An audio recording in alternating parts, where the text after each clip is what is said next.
of Texas for any opening remarks he might have. No, thank you, Mr. Chairman. I want to thank you personally for your hard work and dedication on this issue over the years, and particularly when you chaired the Western Hemisphere subcommittee. So we thank you for that. Now, the Western Hemisphere continues to face serious threats from drug trafficking cartels carried out by these transnational criminal organizations. These organizations destabilize governments, contribute to corruption, use violence against local populations, and traffic drugs, including fentanyl, into America. The United States and our partners in the region have been working to stem the flow for decades. And while we have made progress on the ground, new threats are emerging as criminal organizations change the way they do business, and we have to stay ahead of them.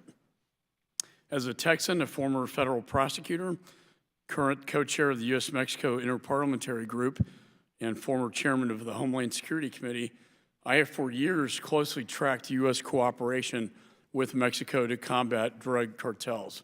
Sadly, violence in Mexico has increased as the cartels expand their activities into opium and fentanyl. These deadly drugs come across our border and poison millions, including our children. In 2019, there were nearly 71,000 overdose deaths in the United States. Over 70% of those involved opioids, including fentanyl. And I was proud to see the House passed the Bipartisan Fentanyl Results Act last month, which I introduced with Congressman Trone. This bill ensures that we leverage the tools of the State Department to combat the opioid epidemic. Through this drug trafficking, though it has a large Western Hemisphere nexus, I'm also extremely concerned about the Chinese Communist Party's role in allowing precursor chemicals for the production of fentanyl to be exported from their shores. As chairman of the House China Task Force, I've spoken out about the need to counter the CCP's malign influence globally. We must take action to hold them accountable for their activities in the Western Hemisphere related to the drug trade and beyond.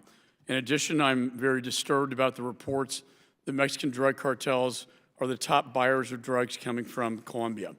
Despite various challenges, I'm encouraged by the progress that we've made under Plan Colombia and applaud the Duque administration and their commitment to working with the United States. However, the illegitimate Maduro regime and its connections to drug trafficking are also a long-standing concern. I applaud the Trump administration for its efforts to hold the regime accountable through criminal charges and a tough sanctions regime. There are some bright spots in this struggle. Of note, I'm encouraged by the various regional initiatives, including the Caribbean Basin Security Initiative and the Central American Regional Security Initiative. Last year, I traveled with Chairman Engel to El Salvador, and we saw firsthand that our assistance there is having positive results. And that is why we introduced together the U.S. Northern Triangle Enhanced Engagement Act to make sure we remain committed to supporting our partners in the region. Creating effective policies to combat drug trafficking in our own hemisphere should remain a priority. The Western Hemisphere Drug Policy Commission, created by Chairman Engel to analyze our policies in the region and make recommendations to Congress on the best way forward, is a way to do this.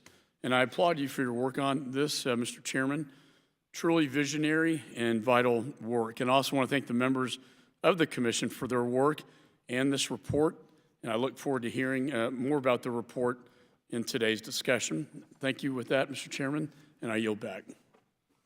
Thank you. I thank my friend, the ranking member. We've worked together very